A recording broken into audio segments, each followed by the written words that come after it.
그러므로 보라, 내가 그를 타일러 거친들로 데리고 가서 말로 위로하고 거기서 비로소 그의 포도원을 그에게 주고 아골 골짜기로 소망의 문을 삼아 주리니 그가 거기서 응대하기를 어렸을 때와 애굽 땅에서 올라오던 날과 같이 하리라.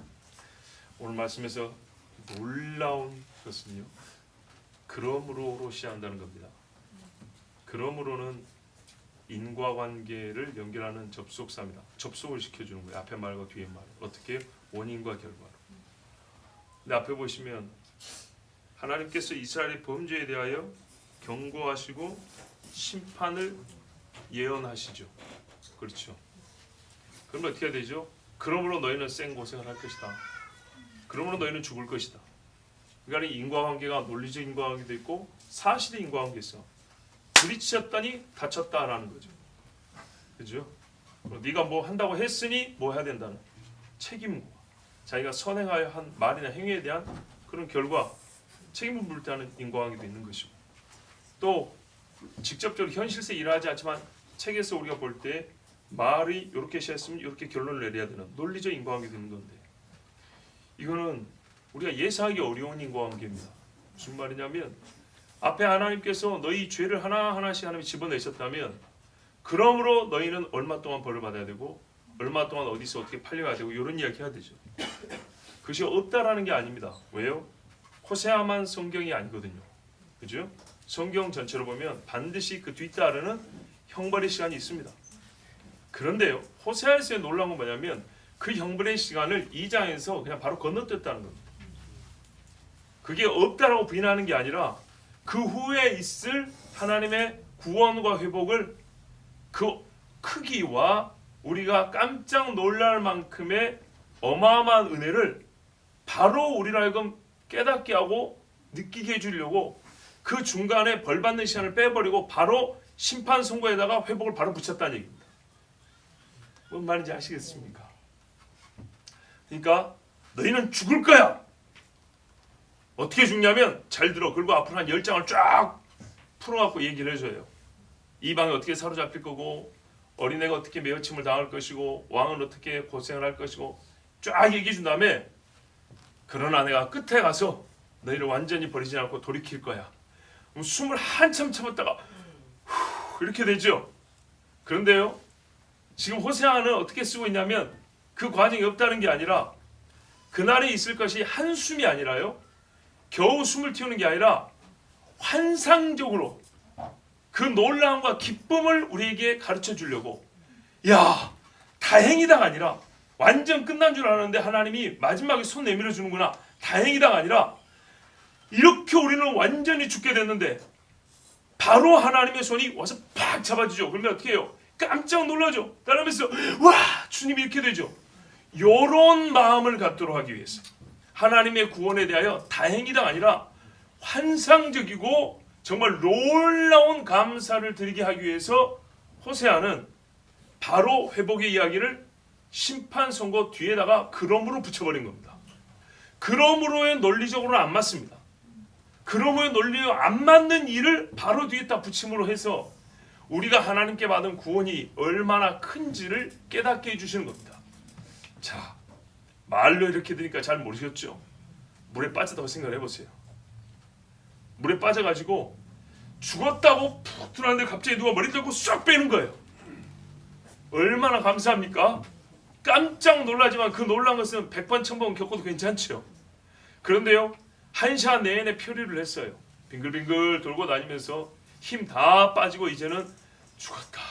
그런데 겨우 나무종 하나 잡았어요. 아이고 살았다. 이런 게 아니라고요. 하나님의 구원은 나무 판때기 하나 집어가지고 주워서 뭡니까? 주승아죠. 떠밀한 걸 잡고 겨우 살았다 이게 아니고 마치 물에 푹 빠져 죽어가는 사람을 위에서 머리를 잡고 쑥 끌어올리는 것처럼 그렇게 하나님의 구원이 임한다는 겁니다. 실제로 이 땅의 죄인들이 하나님 앞에 구원을 받을 때 다 이런 식으로 구원을 받습니다. 자, 그래서 이 일이 얼마나 놀랍고 우리의 예상 밖의 일인지 보라 그런 겁니다. 성경이 보라는 우리가 예상하지 못한 놀라운 일에 붙이는 감탄사죠. 보라! 여호와께서 보좌에 앉으셨고 이렇게 외치는 겁니다. 보라! 세상 죄를 지은 하나님의 어린 양이로다. 그런 것처럼 이렇게 너희가 바알을 섬긴 날수대로 너희를 하나님이 심판할 것이다 했는데, 그러므로 내가 너희를 위로하고 구원하리라. 놀라운 일이죠. 그래서 이 하나님의 구원, 현저는 뭡니까? 눈에 띈다는 얘기죠. 눈에 띄는 이 하나님의 구원의 사건에 대하여 우리는 봐야 하는 겁니다. 하나님이 어떻게 구원하냐? 이스라엘을 거친 들로 데리고 갑니다. 그리고 말로 위로합니다. 근데 그 전에 어떻게 해서 이 백성을 거친 들로 데리고 가냐 하니까 타이른다 그랬습니다. 설득하는 겁니다.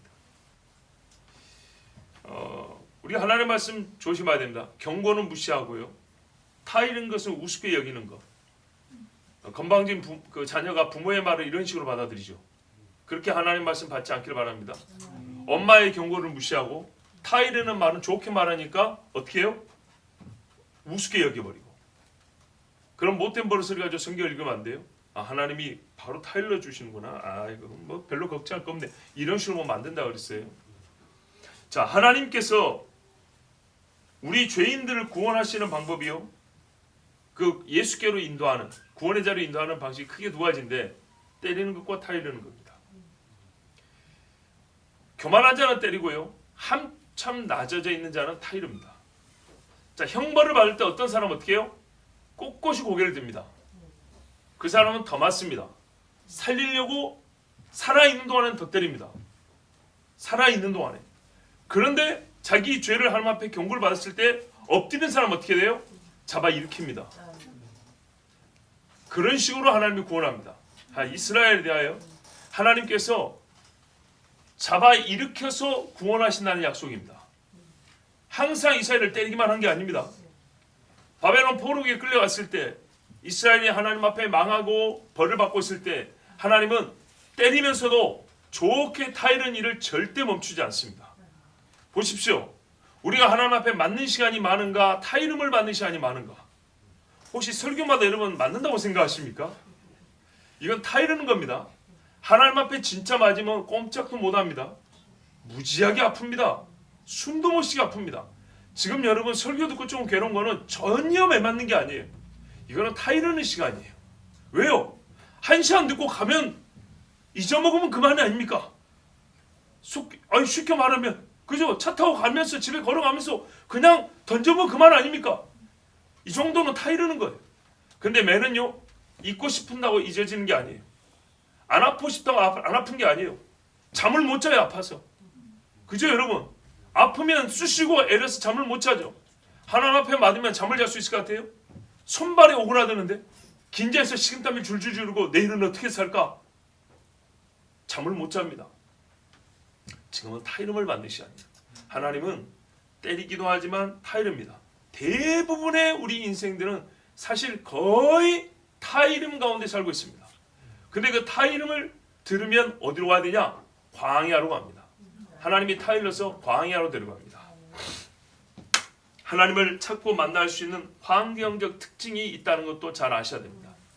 사람은요, 아무 데서나 은혜를 받지 못합니다. 아무 데서나 하나님을 의지하고 싶은 생각이 들지 않습니다.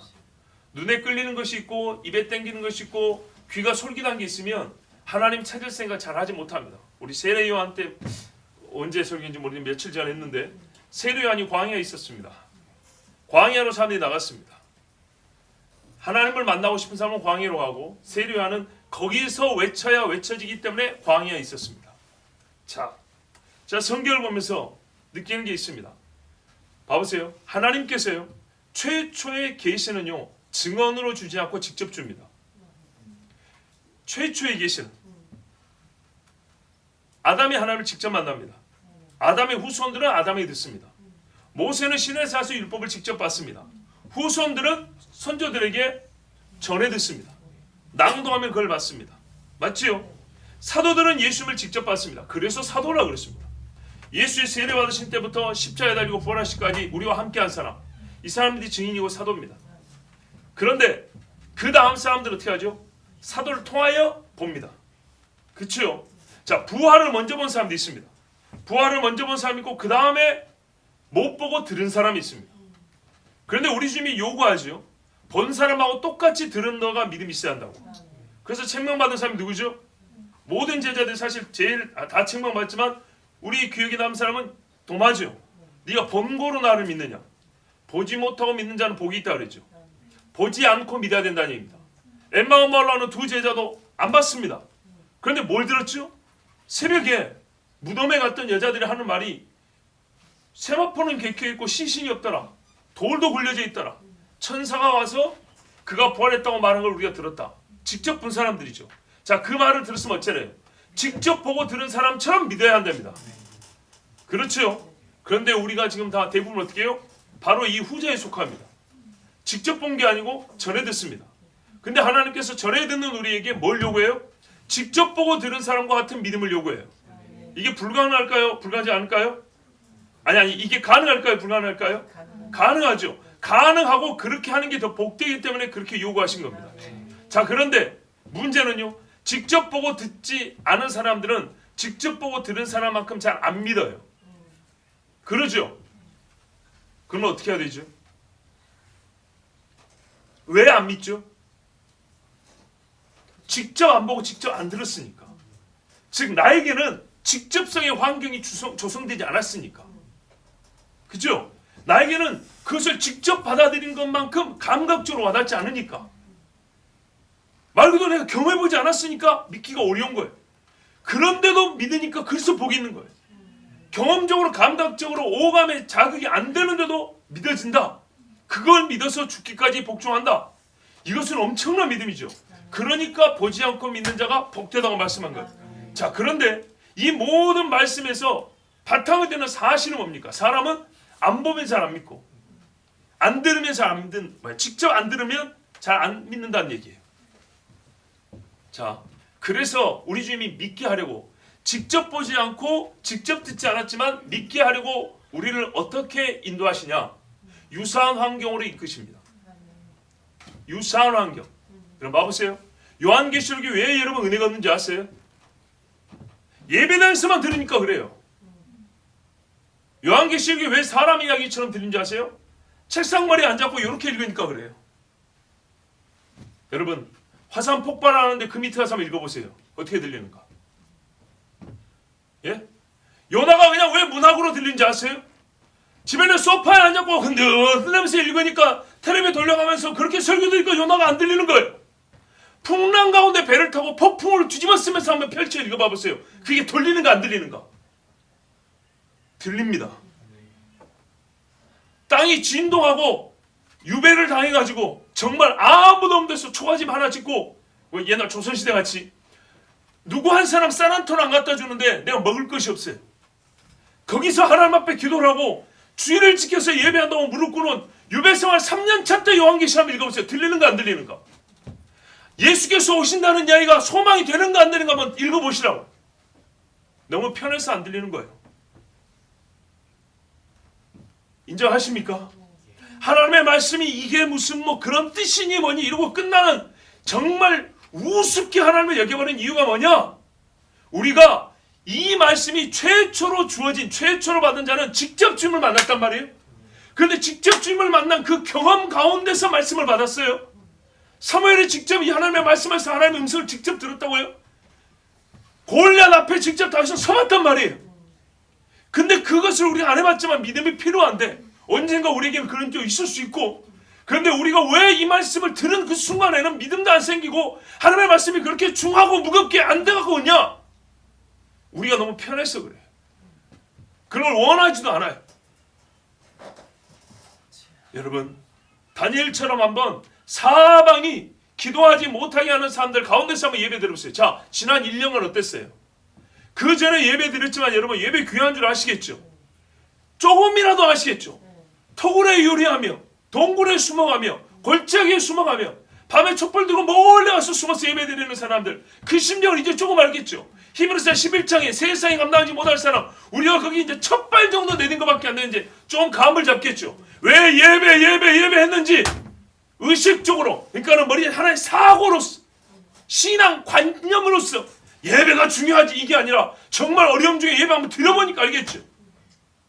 너희가 도망하는 일이 겨울에 되지 않도록 하라. 오늘 우리 승만 집사님이 기도 참 잘했는데 12월 23일 날 저랑 산에 올라갔어요. 가고 싶다 그래서 같이 데리고 왔어요. 작년에 나이 25살밖에 안 돼요. 겁나 힘들었죠. 그런데 뭐라 그랬냐? 성경에 보면 주님이 너희의 도망하는 일이 겨울에나 안식일에 되지 않기를 기도하라 그랬어요. 그런데 우리 집사님이 오면서 뭐라 하냐면 내가 그랬죠. 이 말씀이 이제 실감이 나냐? 그렇대요. 정말 어렵겠대요. 여러분 1년에 한 번씩 돌아옵니다. 계절은 바뀝니다. 나이 25밖에 되지 않았지만 어려운 거예요. 나중에 내가 이제 결혼해서 애를 낳게 하면 이 애를 데리고 어디를 도망간다는 얘기냐? 정말 어려운 이야기예요. 이렇게 우리 환경이 그렇게 조성된 상태에서 말씀을 보고 생각하면 어떻게 해요? 완전히 달라요. 비바람이 부는 가운데서 하나님의 말씀을 한번 읽어보시고 심판에 대한 이야기를 한번 들어보세요. 천둥이 막 벼락치고 대낮이 새까매지는 그날, 그런 경우 간혹 있지. 내 벼락들 맞아 죽을까봐 겁나는 그날 이 앞에 가가지고 너희 인생이 무엇이냐? 잠시 있다가 없어지는 안개니라. 이 말씀을 한번 보세요. 오늘 밤에 네가 쌓아둔 게 이게 되겠느냐? 이 말씀을 벼락치는 가운데서 한번 펼쳐 읽어보세요. 이게 장난으로 들리는가? 그런데 우습게 여기거든요. 가볍게 여기거든요. 하나님 말씀 정말 진지하게 안 받으거든요. 이게 사실이에요. 여러분이나 나나 모든 인간에게 다 사실이에요.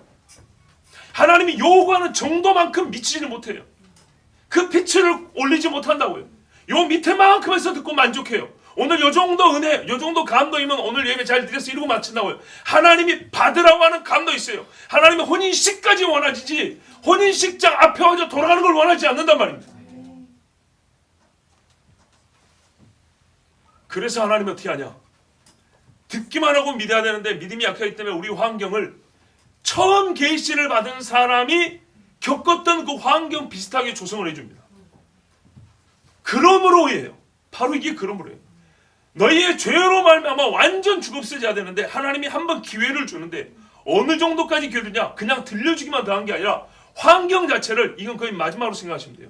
환경 자체를 최초에 이 말씀을 받은 사람이 겪은 비슷한 환경으로 돌려준다고요. 무슨 말입니까? 엘리야가 낙심했어요. 낙심할 때 어떻게 했어요? 하나님이 이놈의 새끼 선지가 돼가지고 이랬습니까? 아니죠. 호렙산 시내산이에요. 모세가 있었던 그 산이에요. 거기가 어떻게 해요? 모세가 본 걸 다시 보여줬어요. 불이 막 붙어가지고 산을 달리는 걸 보여줬어요.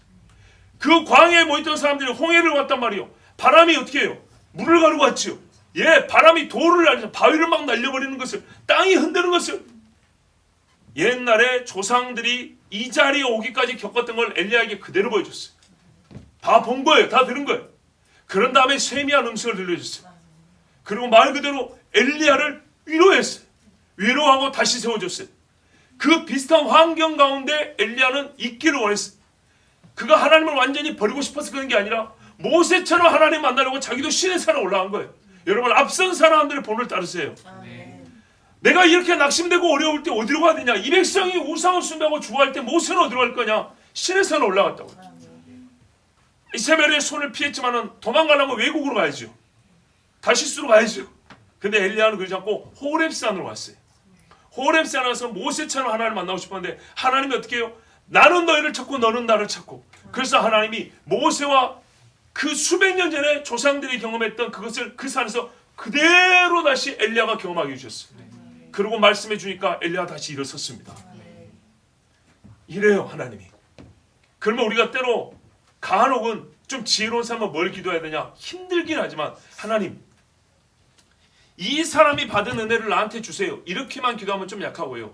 그 사람이 받은 은혜를 받으려면 어떻게 해야 되냐? 내가 지금 1년 즉시 받으면 너무 좋은데 그게 잘 안 되면 이 사람이 경험했던 환경을 내가 겪게 해주세요. 내가 이 사람이 받은 은혜를 받게 해주세요 그러잖아요. 그러면 하나님은 어떻게 하면 그 사람이 경험한 환경으로 데리고 갑니다. 그래서 그 은혜를 맡겨줍니다. 근데 우리는 그 환경은 또 싫죠. 그러니까 모든 게 제 맘대로 한 거예요. 내 육신이 정해진 것이에요. 여러분, 우리 집에 수술했잖아요.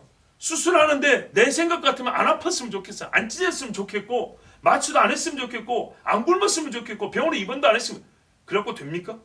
안 되죠. 정해진 수술 방법이 있어요. 정해진 치료법이 있다고요. 하나님께서 죄에 물들어 있는 인간을 치료하는 방법이 있어요. 죄인 주제에 지가 자기를 어떻게 치료한다고 죄인이 이거는 빼고 이것은 더해주고 이거는 이렇게 바꿔주고 그래서 나에게 딱 맞는 맞춤형 치료를 해주세요. 죄에서 나왔기 때문에 그 치료법 자체가 죄입니다. 안 돼요. 하나님께서 우리 인간이 연약한 걸 알기 때문에 연약하고 악한 걸 알기 때문에 어떻게 하냐? 광야로 데리고 갑니다. 광야는 또 어떻게 해죠? 굶어야 돼요. 물도 없어요. 하나님 앞에 구하지 않으면 살 수가 없어요. 그래서 어떻게 해요? 피치 못하여 하나님밖에 몰라요. 맞지요? 그렇게 들어갑니다. 자, 이 말이 틀렸는가 거짓말인가? 맞았는가 틀렸는가? 수백 년 아니 2000년 동안 기독교인 아니면 3000년 4000년 믿음의 사람들의 행로를 한번 봐보세요. 하나님을 떠났다가 돌아온 사람들 한번 봐보세요. 모압을 갔던 나오미가 돌아온 길을 한번 봐보세요.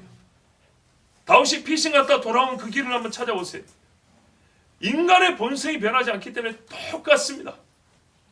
반드시 하나님은 어떻게 하냐? 우리에게 형벌을 하시면서 동시에 타일러서 돌이키는 사람도 있어요. 타일러서 돌이킬 때 타일러스니까 이리 원해서 바로 밥상을 차려주냐? 그렇지 않아요. 궁극적으로는 당자를 맞아드는 아버지처럼 그렇게 해주십니다. 궁극적으로는 혼인식을 올려줍니다. 그런데 어떻게 해야 됩니까? 그 전에 이런 케이스에는 어떻게 해요? 남편을 버리고 간 여자이기 때문에 그가 오직 남편만을 바라볼 수 있는 마음으로 바뀌어야 돼. 이걸 바뀌기 위해서는 그가 어디로 가야 되냐? 풍족한 잔치집으로 가는 것이 아니라 광야로 가야 됩니다. 오직 이 신랑밖에 볼 것이 없고 이 사람 외에는 나를 도와줄 사람이 없는 그곳으로 내가 가야 되는 거예요. 그래야 인간은 어떻게 하냐? 당신밖에 없습니다가 나와요. 그래서 하나님이 광야로 데려갑니다. 여러분, 율법이 불이 붙어서 화염이 하늘로 쫙 올라오는 충천이라고 하죠. 하늘을 막 치는 그런 불이 붙는 신의 살에서 주어지지 않았다면 과연 여러분 율법을 어떻게 들었을 것 같습니까? 예, 우리가 왜 지금 율법을 우습게 보냐? 21세기에는 율법이 안만이 어쩌니 이 소리를 왜 하냐? 불이 솟아오르는 중에 원래 율법은 주어진 거거든요. 하나님이 쓸데없이 데코한다고 불 내린 거 아닙니다. 예? 무대장치에 연출한다고 막 조명 쏜다고 막 그렇게 하나님이 불 내리고 진동하고 나팔 본 거 아닙니다. 무슨 밴드 동원한 거 아닙니다. 율법은 원래 그렇게 받아야 되는 거였어요. 하늘의 법이 땅에 주어질 때는 어떻게 해요? 인간들이 떨 수 있는 최대치로 떨면서 받았어야 됐어요. 인간의 눈으로 다 담을 수 없는 어마어마한 하나님의 장엄함과 위엄을 보면서 들어야 되는 거예요. 이 말씀을 이런 보는 것이 없이 들어버리고 몸이 흔들리지 않고 들으면 어떻게 되냐? 그냥 어떻게 해요? 조각밖에 안 되는 거예요. 돌에 새긴 조각밖에 안 되는 거예요. 원래 하나님의 말씀이 이렇게 듣는 거예요. 설교하면서도 왜 우리가 힘이 없냐? 이 강당과 이 회중석이라는 이 환경 속에서 들려서는 안 될 소리까지도 강당과 회중석이라는 이 편한 자리에서 전하고 듣기 때문이에요. 여러분, 예수님도 보세요. 예루살렘 성전에서 뒤엎으면서 전한 말씀이 있어요. 십자가에 달려서 전한 말씀이 있고 평지에서 전한 말씀이 있고 들녘에서 500여 먹을 거 나눠주면서 전한 말씀이 있고 풍랑 가운데 외치는 말씀이 있는 거예요. 그런데 우리는 이 모든 말씀을 같은 배경에서 들어요. 이 좋은 따뜻한 곳에서, 여름은 시원하고 겨울에는 따뜻한 곳에서 편하게 앉아서 마이크 빵빵히 나오고 뭐 그럴 수도 있고 할 수도 있고 하여튼 모든 것이 좋은 이 자리에서 이러니까 하나님의 말씀이 어떻게 해요? 요 환경에 딱 어떻게 세팅이 맞춰지는 거예요. 하나님의 말씀은 이 우리가 만든 이 구석에 맞게 하나님의 말씀을 절단하고 다시 종이접기를 한단 말이에요. 그래서 하나님의 말씀이 능력이 약해요. 그런데 환경은 이렇게 좋은데 간혹 목사들이 어떻게 해요? 이 환경과 지금 이 꾸밈에 안 맞게 너무 강력하게 외쳐버리잖아요. 그건 어색한 거예요. 뭔 말인지 아시겠어요? 병들어 죽을 사람한테는 회개하시오! 이래도 예! 이런다고요. 나 아무렇지도 않은데, 나 오늘 건강에 왔는데, 나 오늘 이렇게 교양스럽게 앉아있는데 왜 갑자기 저 양반은 소리를 지르고 난리야? 이러면 안 맞는 거라 이 말이죠. 하나님의 말씀이 오늘 우리에게 아주 조용하게 들려지는 말씀. 오늘 말씀은 우리에게 정말로 하나님께서 깊은 우리의 마음을 쓰다듬어주는 그런 말씀입니다. 근데 내가 마음이 심히 교만해져 갖고 있어요. 들릴까요? 안 들릴까요? 안 들리겠죠. 그래서 하나님은 우리를 어떻게 한다고요? 마음을 낮추신다고요. 그런데 마음을 낮추는 환경을 우리는 의도적으로 조직적으로 막아요. 교회 예배당 의자들을 더 좋게, 시스템을 더 좋게, 시선을 더 멋지게 이런 식으로 계속 바꿔요. 서로가 서로를 높여주는 이름, 그런 이름들을 계속 갖다 붙여요. 없는 직함들을 계속 갖다 붙여요. 이런 식으로 해서 어떻게 됩니까? 하나님의 말씀이 들려지지 않게 우리가 스스로 환경을 바꿔요. 근데 하나님은 들려지게 하려고 어떻게 해요? 환경을 광야로 바꾼다고. 광야로 나오라 그래요. 그런데 인간들은 광야가 아니라 큰 성을 쌓아요. 엊그제 새벽에 말씀드렸어요. 하나님의 도성은요, 세상의 도성과 질서가 다르다고 했어요. 질서가 다르면 방식이 달라요. 그 질서에 합당한 방식이 있는 거예요. 하나님의 나라 백성으로 되는 하나님이 정한 질서와 법이 있어요. 그 방식대로 가는 거예요. 그런데 여러분, 포크로 음식을 먹을 때, 젓가락으로 음식을 먹을 때, 손으로 먹을 때 그게 불과 몇 초 차이입니다. 그죠? 찰나에 이루어지는 겁니다. 짚고 입까지 들어가는데 몇 초입니다. 젓가락질에서 입에 들어가는데 불과 몇 초입니다. 그런데 그 몇 초 차이도 도구를 어떻게 쓰느냐에 따라서 다르죠. 음식 종류에 따라 다르죠. 근데 하나님의 말씀은 그 다양함과 그 놀라움을 우리가 체험하는 것을 체험할 수 있는 하나님이 정하신 방식들을 우리가 무시하고 그냥 우리가 좋은 방식들, 딱 틀에 맞는 방식들을 정해놓고 그 방식 안에 그 다양하고 광범위한 하나님을 다 집어서 억지로 맞춥니다. 신발도 발에 안 맞으면 발이 얼마나 아픕니까? 하나님의 말씀을 그렇게 틀에 맞춘다고요. 우리가 받아들일 수 있는 틀 안에서, 우리가 용납이 가능한 정도 안에서, 우리 귀가 수용 가능한 주파수 안에서, 우리 마음이 불편하지 않는 날카로움 안에서 하나님의 말씀 다 그렇게 맞춰요. 그리고 말씀을 받으니 말씀이 언제 들려집니까? 안 들려지죠. 감동도 약하고 능력도 안 되는 겁니다. 왜요? 요한은 계시록 이 말씀을, 이 환상을 밤모섬에서 받았단 말이에요. 모세는 율법을 시내산 붉은 데서 받았단 말이에요. 요나는 하나님 앞에서 회개할 때는 물고기 뱃속에서 회개했단 말이죠. 에스더는 왕 앞에 죽으면 죽으리라 나가면서, 죽으면 죽으리라는 말이 진짜 죽을 위험에 나가면서 그렇게 얘기했단 말이죠. 근데 우리 편하게 있으면서 죽으면 죽으리다. 여러분 편할 때도 그런 고백은 해야겠지만 그게 마음에 잘 안 와닿지요. 그것은 우리 자신의 문제예요. 그래서 때로는 우리가 하나님 앞에 은혜를 받고 싶습니다 할 때는 각오를 해야 돼요.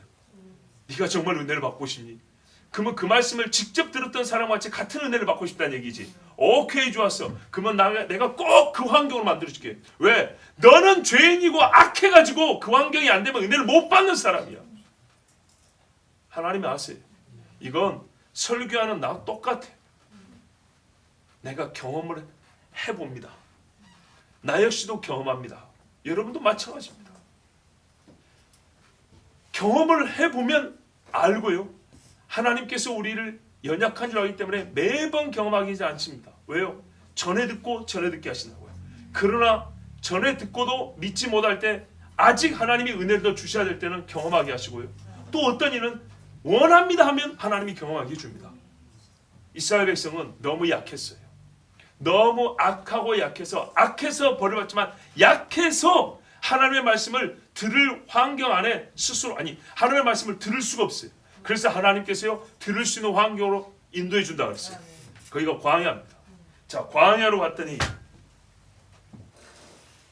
하나님을 만나게 됐어요. 하나님이 어떻게 했냐? 말로 위로하고. 거친들, 여기를 광야입니다. 여기서 하나님이 위로해 줄 때 들립니다. 엘리야 이야기를 다시 하죠. 엘리야가 여기서 하나님의 음성을 들었습니다. 다윗이 하나님의 음성을 들었습니다. 다윗의 시가 대부분 어디서 쓰여졌습니까? 다윗의 다운 기도가 다 어디서 들려졌습니까? 광야 바위 틈입니다. 광야에서 거친들에서 자기를 쫓는 자 앞에서 조금 숨을 붙이려고 도망다니면서 무서워 떨면서도 하나님을 의지하면서 기도했던 것들이 시편에 기록되어 있습니다. 근데 그 안에 하나님은 얼마나 놀라운 예언을 담아놨습니까? 예수에 대한 예언이 얼마나 많이 들어있습니까? 자, 하나님이 말로 위로한다고 할 때는 그냥 여러분 내가 원했던 말을 준다고 생각하지 마세요. 내가 원했던 말은 내 영혼의 위로가 안 됩니다. 그건 잘해야 심리적 위로입니다. 예, 내 영혼 심리적 위로라는 것은 좀 더 솔직히 말할까요? 안 힘든 말입니다. 근데 힘든 말 이상일 때 영적 위로가 있습니다. 힘든 말도 초월할 정도의 말이 되어야 영적인 변화가 일어납니다. 영의 자유가 주어집니다. 그게 위로입니다. 우리 주님 그렇게 해주십니다. 자, 이 말씀을 조금 더 예언적 말씀으로, 이 말이 예언이죠. 예언적 의미로 한번 우리가 좀 더 깊게 들어볼게요. 호세아입니다. 호세아는 여호수아입니다. 발음이 약간 다릅니다. 같은 이름입니다. 여호와께서 구원하시나. 또 예수님 이름입니다. 예수님. 잘 보세요, 여러분.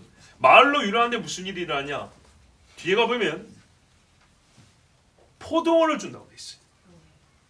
광야에서 포도원을 준대요. 여러분, 광야에 간혹 포도나무가 한 줄기 있을 수는 있지만 포도원이 있습니까? 포도원이라는 것은 또 사람이 누군가가 만들어 조성한 농장입니다. 그럼 포도원을 준다는 건 뭐죠?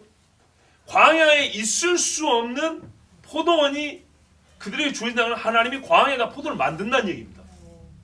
그죠? 여러분, 엔게디 포도원이 어디 있어요? 이스라엘의 최고 유명한 포도원, 솔로몬이 찾았던 그 엔게디, 그게 어디 있어요? 광야에 있습니다. 광야에 있어요. 다윗이 어디 있느냐? 엔게디 광야에 있습니다 그랬죠. 엔게디 평지, 엔게디 골짜기 거기 있다 그랬죠. 언제 엔게디 포도원에 있다 그랬습니까? 그죠? 광야입니다. 척박한 곳입니다. 거기 포도원이 있었으면 어우 주여 얼마나 편할까요? 근데 다윗이 숨은 데는 포도원이 아닙니다. 근데 솔로몬 때 가보면 거기에 포도원이랍니다. 포도원을 만든 겁니다. 사해 옆에 그 석회암 덩어리 그 광야에다가 포도원을 만들었어요. 그럼 물이 내줘야 되겠죠. 여러분 이사야 말씀 생각나시죠? 보라 내가 광야에 시내가 흐르게 할 것이요. 그죠? 낙타와 여러 짐승들이 그 물을 마신다. 보라 내가 세일을 행하리니. 그 말씀 이사야 43장 말씀 말이에요. 자, 이 엄청난 포도원을 광야에 가서 얻게 한답니다. 광야에 가볼 만하죠. 그 다음에요. 아골 골짜기로 소망의 문을 삼아준답니다. 우와! 아골이 뭐예요? 아골. 고통의 골짜기입니다. 왜 아골이라는 이름을 붙였죠? 아간의 변형입니다. 아칸. 그가 누굽니까? 여리고 성에서 하나님께서 진멸하여 하나님께 모든 걸 바치라 했는데 거기에 오다고 은하고 숨겨놓은 사람 아닙니까? 그래서 그와 일족이 다 돌무덤에 들어갔죠. 그렇죠? 거기를 아골 골짜기랍니다. 아간이 그의 식구들과 함께 사형에 처해지고 돌무더기 속에 갇힌 곳이 아골이라고 불린 골짜기입니다. 어느 골짜기인데 아간이 묻혀서 그때부터 아골 골짜기라고 불러요. 아골 골짜 빈대는 그 아골 골짜기예요. 자, 아간이 하나님 앞에 범죄하여 묻힌 그 골짜기가 뭐가 된다고요? 소망의 문이 된답니다. 그러면 이게 이 말씀이 뭐죠? 최악의 장소를 최선의 장소로 바꾸신다는 얘기죠. 가장 어두운 곳을 가장 밝은 곳으로 바꾼다는 얘기죠. 무슨 말이에요? 이곳을 통과하는 자마다 소망을 본다는 얘기입니다. 전에는요. 아골 골짜기를 지나간 자마다 두려웠어요. 아골 골짜기 본 사람들은 혹 내가 저렇게 될까? 저주의 자리입니다. 무서운 형벌의 자리입니다. 그런데 이제는 사람이 네 마음에 소망을 얻고 싶어? 아골 골짜기 가봐. 이렇게 된다는 거예요. 거기를 지나갈 때마다 사람들이 하나님 나라에 임하는 소망을 본다는 거예요. 자, 그런데 여러분 이 두 가지가 언제 일어난 일입니까? 전에 말이죠. 여호수아 때 일어난 일입니다. 여호수아와 다윗과 솔로몬 때 일어난 이야기입니다. 그렇죠? 자, 다윗이 예수님을 예표하는 사람입니다. 다윗 아들 솔로몬의 영광은 예수님의 영화로움, 예수님의 천년왕국을 약하게지만 어렴풋하게 보여주는 시대입니다. 상수리 나무, 백향나무, 뽕나무 같고 은이 길가의 돌 같은 때 사방이 평안하여 성전이 세워지는 때 하나님의 집이 성전이 세워지는 때 아골 골짜기가 만들어진 것은 이스라엘 백성이 가나안으로 들어온 첫 관문인 여리고와 싸운 다음 이야기입니다. 그렇죠? 여리고와 싸워가지고 하나님의 승리를 맛본 다음에 사람들이 범죄하였을 때 아골 골짜기 형성됐습니다. 무슨 말이냐? 아까 제가 여호수아, 호세아, 예수님, 예수아 한 이름이다 그랬습니다. 그런데 호세아가 여호수아 때 이야기를 가지고 이스라엘의 회복 이야기를 해주고 있습니다. 하나님 주신 감동이에요. 호세아가 여호수아 때 이야기를 가지고 이스라엘 회복을 얘기한다고요. 그러면 어떻게 해요? 여호수아가 여호수아 이야기로, 호세아가 호세아 이야기로 주님이 마지막 때에 이스라엘을 회복할 이야기를 지금 들려주고 있는 겁니다. 이해가 되십니까? 자, 보세요. 호세아는 지금 이스라엘 백성이 아수르의 포로로 잡혀서 돌아온다면 얘기하는 게 아니고, 이 백성이 훗날 우리 1장에서 이미 봤지만은 완전하게 예수 그리스도를 믿고 회복하는 날을 이야기하고 있는 거예요. 아시겠죠? 그 날을 얘기하고 있는데, 그 날이 어떤 양상으로 우리에게 주어지냐 하면 여호수아 시절에 있었던 일과 같이 주어진다는 거예요. 여호수아 시절에. 그럼 여호수아 시절에 무슨 일이 있었냐? 여리고를 하나님의 강력한 권능으로 우리는 손 하나 되지 않고 점령을 했습니다. 그런데 어떻게 했어요? 범죄함으로 말미암아 아골 골짜기 형성되고 묻혔어요. 그죠? 우리가 그렇게 된 거예요. 그런데 얘가 소망의 물이 된다는 것은 이 죄가 잊혀진 바 되고 여리고를 막 이겼을 때, 여호수아가 하나님의 말씀에 순종하여 여리고를 이겼을 때 여리고를 통과하는 사람에게는 뭐가 됐어요? 가나안을 얻은 거나 진배 없죠. 그죠? 홍해와 요단강을 건너서 우리가 가나안에 들어간다고요. 즉 소망의 천문을 통과한 게 여리고예요. 아골 골짜기는 그 여리고를 소망의 천문을 통과했는데 범죄한 자가 하나님 앞에 주임을 해서 아골 골짜기 형성된 거라고요. 근데 하나님께서 그러니까 이렇게 보면 돼. 지리적으로 아골 골짜기와 여리고를 같게 보면 된다 이 말입니다. 아골 골짜기 여기 옆에 있잖아요. 어렵습니까? 잘 보세요. 호세아, 여호수아가 여리고성을 무너뜨렸어요. 여리고를 무너뜨리는 것은 곧 이스라엘이 가나안을 얻었다는 말하고 사실상 진배 없는 소리예요. 여리고는 절대 무너지지 않을 성이었어요. 그리고 인간적인 힘으로는 이스라엘이 절대 못 이길 성이었습니다. 그래서 하나님이 인간의 손을 아예 쓰지 못하게 하고 완전한 하나님의 권능으로 여리고를 이겨주셨어요. 그렇게 아니면 못 이겨요. 그래서 어떻게 해요? 여리고가 무너졌을 때 이미 이스라엘은 가나안을 다 먹은 거나 진배 없다고요. 뭐만 없었으면, 죄만 없었으면.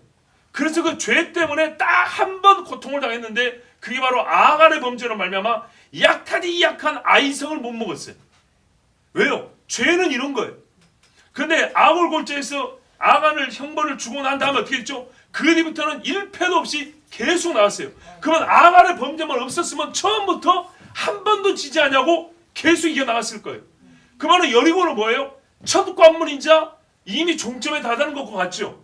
이 문이 소망의 문이에요. 여리고를 통과하면서 우리는 하나님의 소망 외에는 보이는 게 없어요. 애굽에서 지지리도 종살했던 사람들이 이제는 이 땅에 하나님의 약속의 땅의 주인으로 발을 들이기 시작했고 모든 것을 하나님의 약속이 이루어지는 진짜 소망의 시대가 열린 거라고요. 이 범죄만 없었으면, 오게티 같은 이 범죄 없었으면 그냥 여리고부터 쭉 가는 거였어요.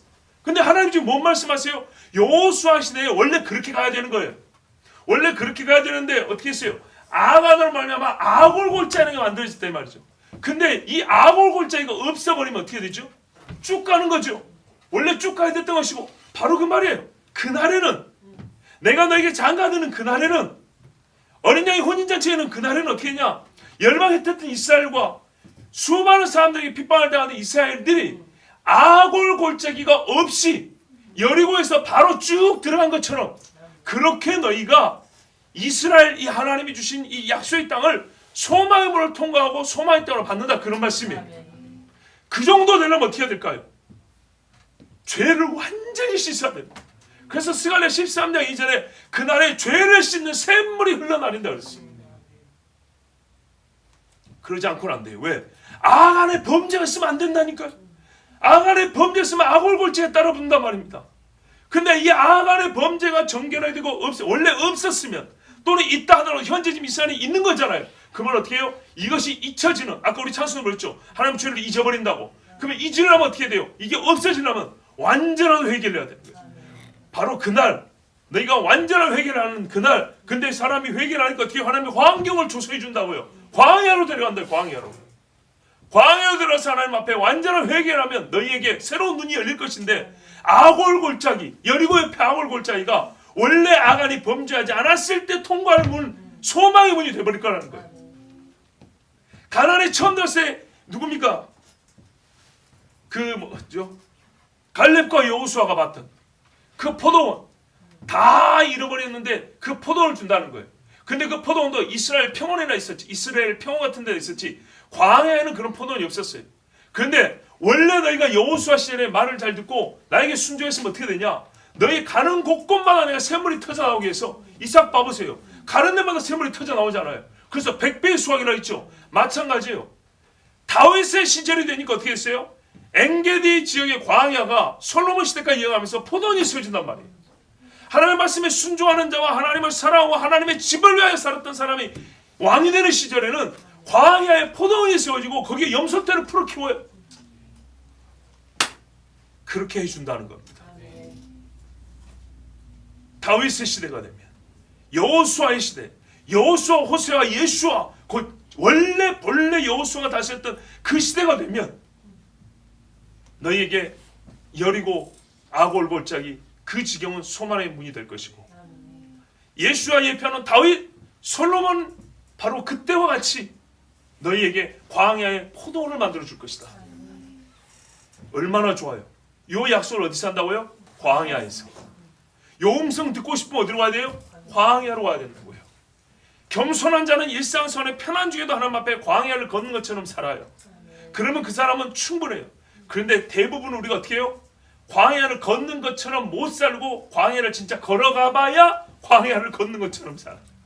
그래서 하나님께서는 은혜를 주시려고 우리를 광야로 데리고 갑니다.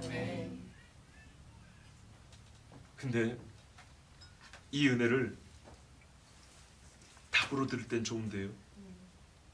자, 그러니까 이 은혜를 줄 테니까 광야로 가보겠어 그러면 어떻게 해야 돼요? 지금 아멘 했으면 예 그래야죠.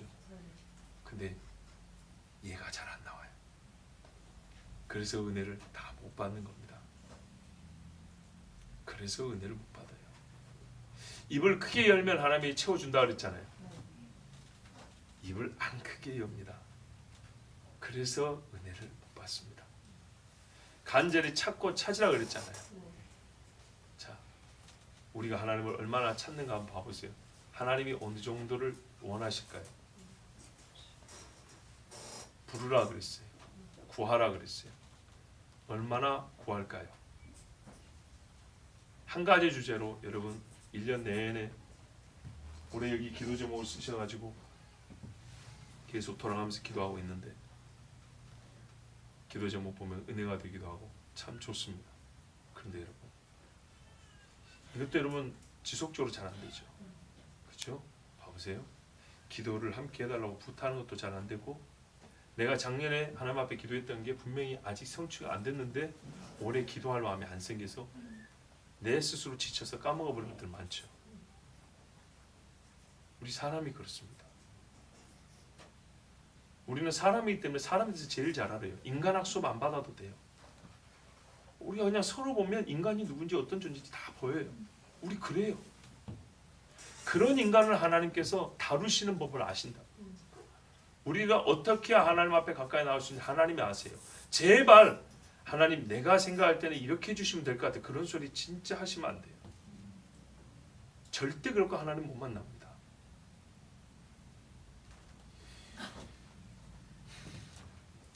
예언적으로 말하면 이게 무슨 말이냐 여러분, 마지막 때에 말이죠. 이스라엘은 다시 광야에 살게 됩니다. 성경의 예언은 2중 3중 반복이라 했습니다. 그리고 반복되면서 점진적으로 성취됩니다. 봐보십시오. 이스라엘이 애굽에 종살이 했습니다. 그리고 광야를 지나 가나안에 들어왔습니다. 이스라엘이 아수르와 바벨론 종살이 했습니다. 그 먼 길을 몇 달씩 걸어서 다시 돌아왔습니다. 이스라엘이 성전이 부셔지고 온 세계 열방으로 흩어졌습니다. 더 멀리 흩어졌습니다. 갈수록 더 멀어지죠. 섬들과 광야와 북방에서 남방에서 어렵게 지금 돌아오는 것도 봐보세요. 무지하게 어렵습니다. 돌아오려면. 그렇게 해서 지금 돌아오고 있습니다. 그런데 돌아올 때마다 어떻게 되죠? 예수 믿는 사람 수가 조금씩 늘어납니다. 하나님의 말씀에 순종하겠다고 기도하고 작심을, 마음을 정하고 온 사람들 수가 전부 다 조금씩 많아집니다. 그런데요, 성경이 이야기합니다. 마지막 때에 또 흩어진다. 그런 얘기 어디 있어요? 여러분, 미운 물건이 거룩한 곳에 서지 못할 곳에, 그가 절대 쓰면 안 되는 곳에 선 것을 보면 유대에 있는 자는 어디로 가래요? 산으로 가라 그랬죠. 그게 바로 유대 광야를 얘기하는 거예요. 광야로 도망가는 겁니다. 그들이 자기 힘으로 다시 이스라엘 안으로 들어올 수 있을까요? 예루살렘으로 들어올 수 있을까요? 못 들어옵니다. 그래서 예수님이 어떻게 해요? 그들이 있는 쪽 에돔 쪽으로 해가지고 들어오실 때 바로 사해 건너편 여리고 예루살렘 그 길로 다시 들어옵니다. 그래서 예루살렘 동쪽 문이 닫혀 있는 겁니다. 왕의 문. 왕이 올 때까지는 아무도 닫을 수 없다고 지금 막아놨습니다. 왕이 오면 열립니다. 바로 그 이야기입니다. 예언적으로 볼 때 이 이야기입니다. 여러분, 요한계시록 12장에 뭐라고 했어요? 여인이 아이를 낳는데, 봐보세요. 요한계시록 11장에 보면 두 증인이 예루살렘에서 1260일을 외쳐요. 1260일을 외치는데, 또 한편 12장에 가면 여인이 아들을 낳았는데 이 아들을 짐승이 죽이려 함으로 광야로 도망가서 1260일을 양육하더라 이렇게 돼 있어요. 그런데 이 광야에서 있는 이 여인과 아들을 죽이려고 짐승이 뭐랬냐면 큰 물을 토해내더라 그랬어요. 이게 여러분 다 만화책처럼 보이죠? 밤모섬에서 안 읽으니까 그렇게 보이는 거예요. 예? 그때 하나님께서 이들을 어떻게 구하냐? 광야에 길을 내버린다 그랬어요. 땅을 쩍 벌려서 물을 거기로 모아가지고 광야에 피해 있는 이스라엘 백성들, 도망가야 있는 하나님의 백성들이 죽지 않게 보호하신다고 그랬어요. 자, 그들이 다시 이스라엘로 들어와야 됩니다. 예루살렘으로 들어와야 됩니다. 그들이 올 때, 그들이 와서 살 땅, 하나님은 어떻게 한다고요? 광야에 포도원이 있게 하시고. 왜? 그들이 와서 들어와요. 뭡니까? 이건 천년왕국 이야기입니다. 승리자 예수께서 자기 백성들 다시 들어와셔가지고 짐승을 멸하실 때, 그때 옛날에 네피림 족속을 멸하시고 이스라엘 백성을 가나안에 여호수아가 데리고 들어온 것처럼 여호수아 예수아가 다시 마지막에 데리고 들어오실 때 짐승 앞에 피해고 마지막까지 짐승의 표를 받지 않냐고 예수 그리스도를 믿는 믿음을 지켰던 그 사람들이 누가 피신을 가요? 짐승의 표 받으면 피신 갈 일이 없어요. 피신 간 그 사람들을 다시 모아서 어디로 가요? 서울로 보낼까요? 게도로 보낼까요? 아니죠. 예루살렘을 데리고 오시죠. 예, 만국 백성이 들어 하나님의 말씀을 예루살렘에 데리고 들어오실 때 어떻게 해요? 아골골짜기마저도, 왜? 그때 그들은 완전히 앞에 회개하고 나올 때니까 사륙의 골짜기마저도 이제는 소망의 문을 통과해 들어온다 이 말입니다. 여호수아가 옛날에 여리고를 지나온 것처럼 예수와께서 이 아골골짜기를 지나올 때 이스라엘 백성들을 소망 가운데 데리고 오신다는 얘기입니다. 왜 제가 이렇게 말할 수 있죠?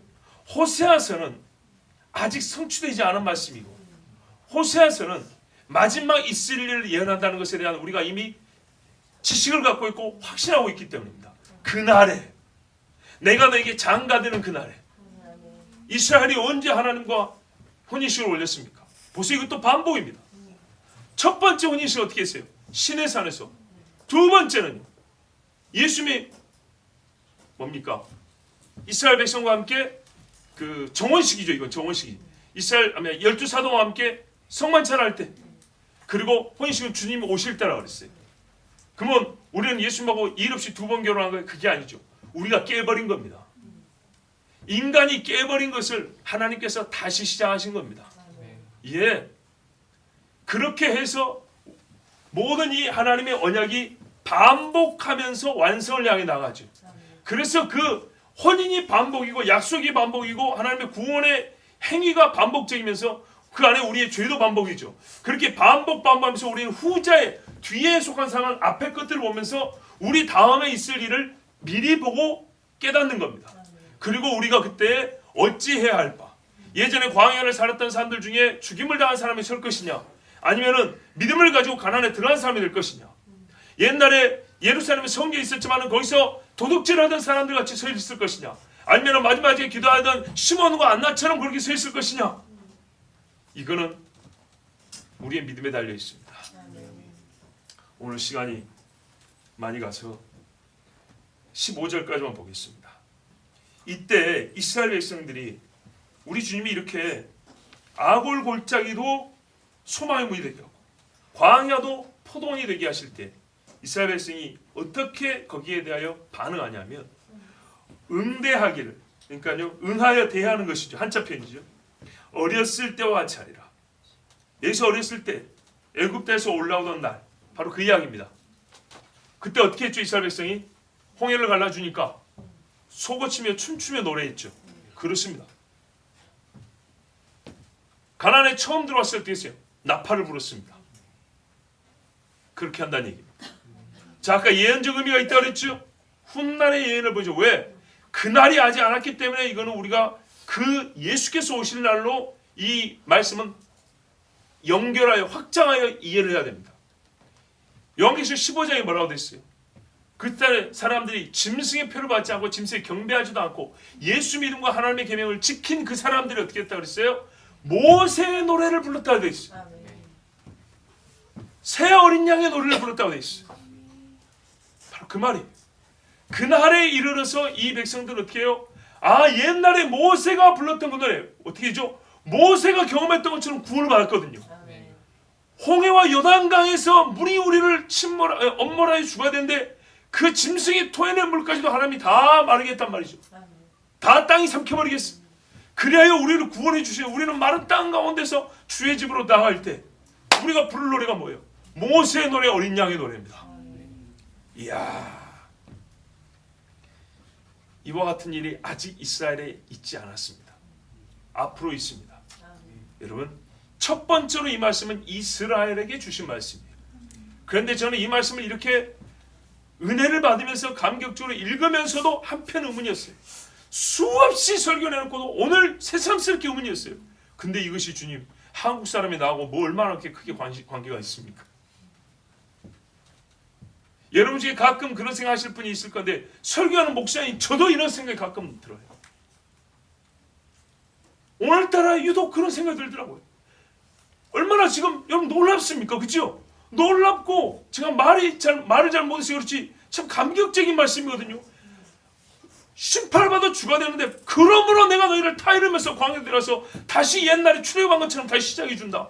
그런데 그때는 시작하고 아직 끝맺지 못했지만 지금 마지막에 이것은 패턴의 반복이지만 완성이 될 것이다. 얼마나 감사한 이야기입니까? 그런데 이 놀라운 말씀을 전하는데 설교자인 제가, 근데 주님 우리는요. 이래서 옛날에 선배들이 그랬어요. 이스라엘이 세우지 않을 때는 다 교회를 위하여 주신 말씀이라고. 근데 교회를 위하여 주신 말씀을 풀려면 진짜 말 그대로 영해를 심각하게 해야 돼요. 그렇지 않으면 이해가 안 돼요. 왜? 그날이라는 말이 이미 주어졌기 때문에. 그래서 여러분, 첫째로 이스라엘 주신 말씀입니다. 오늘날 우리에게 이게 왜 중요하냐? 하나님은 이스라엘을 만국의 징표, 하나님의 살아계신 표로 삼기로 하셨기 때문입니다. 우리 각자 개인에게도 나타납니다. 그러나 우리 개개인에 나타나는 것은 객관화시키기가 좀 어렵습니다. 다른 사람의 보편적 적용이 좀 어렵습니다. 그런데 하나님께서 수천 년의 역사에 일관성 있게 한 나라 백성을 택하시고 구원하신 이야기는 모든 나라 백성들이 객관적 역사로 받아들일 수 있습니다. 엄연한 사실로서 부정할 수 없습니다. 그리고 이 엄청난 일을 하셨기 때문에 그 스케일을 줄이면, 축소시키면 각 개인에게 이와 같은 은혜를 주시라는 것은 우리가 당연히 믿을 수 있습니다. 그리고 실제로 우리가 경험합니다. 자, 여러분, 우리 하나님께서 여호수아의 날과 같이 호세아에게 예언하셨습니다. 장차 호세아야, 네 이름하고 똑같은 여호수아의 날이 앞으로 여호수아 때에 있을 것이다. 전에 여호수아 때는 너희가 죄를 지어서 실패했고 불완전했는데 이제는 내가 다시 여호수아를 보낼 때는 그 여호수아가 완전하게 나의 약속을 이루어서 진짜 그때는 돌판이 깨지는 혼인식이 아니라 영원한 혼인식을 이룰 것이다.